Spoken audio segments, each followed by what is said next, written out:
Bismillahirrahmanirrahim. This is Masood here and welcome back to my channel Learn English with Masood. Student, आज हम एक बहुत important video करने जा रहे हैं और इस वीडियो में आप किसी भी स्टैंजे को किस तरीके से आपने डील करना है और अपने 5 मार्क्स कैसे सिक्योर करने हैं उसके बारे में लर्न करेंगे। और मेरी आपसे रिक्वेस्ट है कि अगर आप इसको शुरू से लेके आखिर तक देखेंगे तो तब आपको समझ आएगी, अदरवाइज़ आपको ये समझ नहीं आएगी। अगर आप इसको जस्ट ऐसे ही थोड़ी देर के लिए देखना है तो आप अभी क्विट कर सकते हैं, ठीक है। तो चलते हैं आज की वीडियो जो बहुत इंपॉर्टेंट है आपके लिए 5 मार्क्स के लिए, for all the stanzas, for all the poems.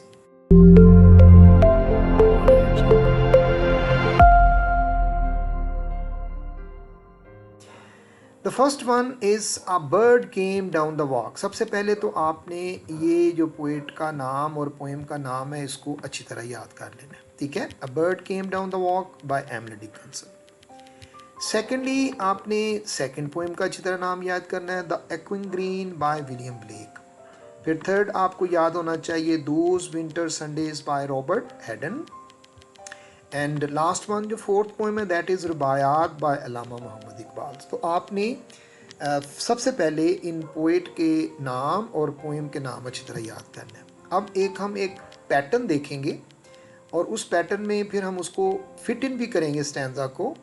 तो इसलिए सबसे पहले देखें कि आपको एक क्वेश्चन आ गया, explain the following stanza with reference to the context. इसके आपके 5 मार्क्स हैं। अब ये 5 मार्क्स आपने इस स्टैंजे को कैसे डील करना है, कैसे लिखना है, पहले तो इसकी पहचान हो गई।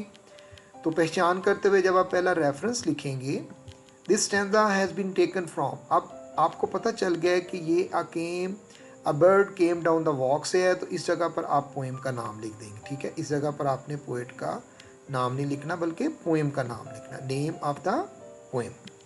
फिर उसके बाद कॉमा यूज़ करने के बाद आपने क्या करना है, अगर आपकी वहाँ पर पेज पे स्पेस है तो यूज़ करें, वरना सेकंड लाइन में चले जाएं। Written by name of the poem, written by यहाँ पर हम एमिली डिकिंसन लिख देंगे। तो यहाँ पर आपका जो इस लाइन के ऊपर आना है दैट इज़ पोएट नेम। फिर इसके बाद एक तमाम पोएम्स के लिए कॉन्टेक्स्ट मैंने डिज़ाइन किया आपके लिए।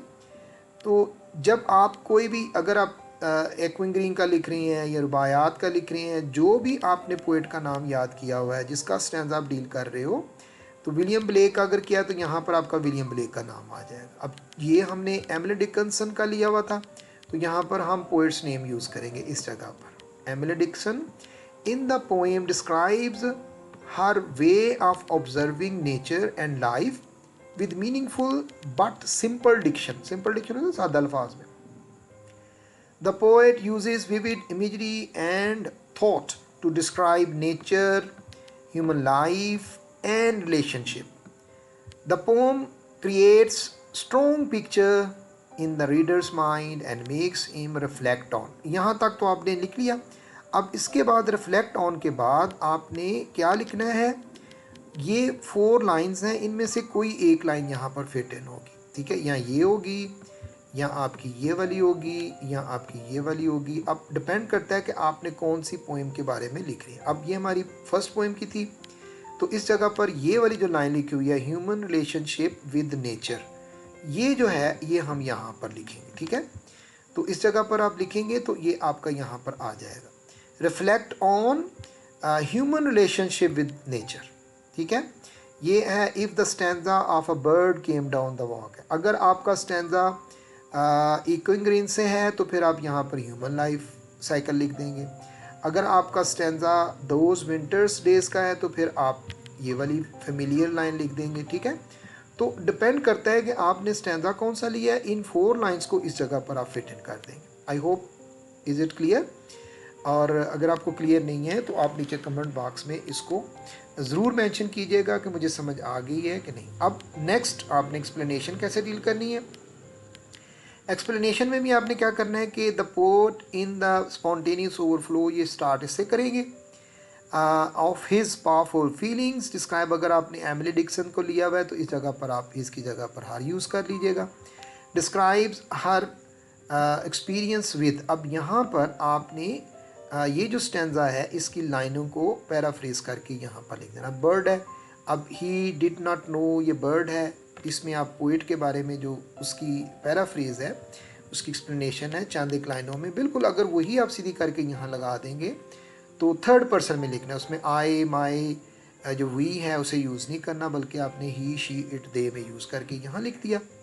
इसके बाद लास्ट में the language of the poem is simple but the meaning it conveys are profound lucid thought provoking both the implicit inner meaning. ये मैंने अलग-अलग स्टैंजास भी आपको अपलोड किए हैं, लेकिन ये जो वीडियो है ये तमाम स्टैंजास के लिए है।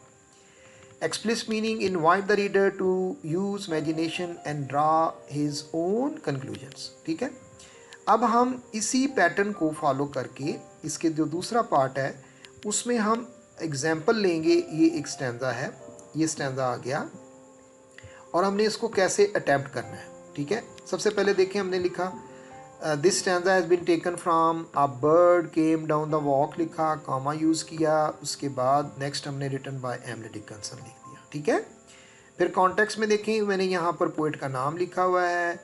In the poem describes her way of observing nature and life with meaningful and simple diction. The poet uses vivid imagery and thought to describe nature, human life, relationship. The poem creates strong picture in the reader's mind and makes him reflect on, ये देखिए, human relationship with nature। ये line हमने याद करनी है। ये जो चारों लाइनें हैं 1 2 3 4 इनको अपने अच्छी तरह याद करना है। एक एक लाइन आपने एक एक पोएम के लिए आपने याद करनी है। देखें यहाँ पर फिट इन हो गई।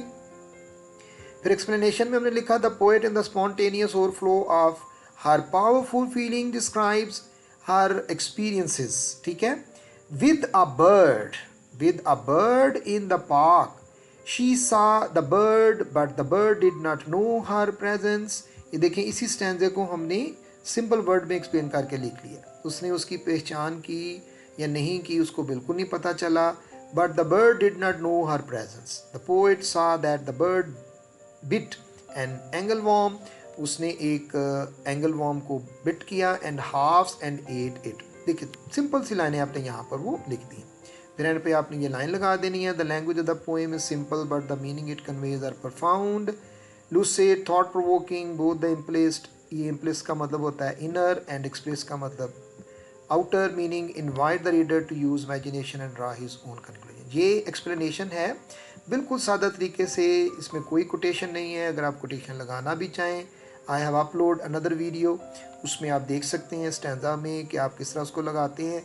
तो अदरवाइज़ आप इतना भी लिख देंगे तो आपका देखें बेटा, यहाँ पर आपके ये 2 मार्क्स यहाँ पर आपके गेन हो जाएंगे और 1 नंबर आपको इस कॉन्टेक्स्ट का मिल जाएगा यहाँ पर, और इसी तरह you will get 2 marks over here. तो ये सिंपल तरीके से आप अपनी एक्सप्लेनेशन को अटैम्प्ट कर सकते हैं फॉर एनी स्टैंजा। आपने सिर्फ़ और सिर्फ क्या करना है, इन पोइट के नाम याद अच्छी तरह करने हैं, और ये जो मैंने आपको लाइनें दी हैं ये आपने इन पोएम्स के याद करने हैं। I hope you like this video. अगर आप इसको वीडियो अच्छी लगी इसको शेयर करें और कमेंट बॉक्स में ज़रूर लिखेगा कि हमें इसकी समझ भी आ गई है, और कोशिश करें कि कोई स्टैंजा लेकर उसको इसकी सामने रख के इसकी प्रैक्टिस करके मुझे उसकी पिक सेंड करें, उसकी PDF सेंड करें, ताकि मैं देखूं कि आपने इसको सही तरीके से समझ लिया। And this is all from my side, and if you have any question and put your question, put your reservation, your feedback in the comment box. Thank you.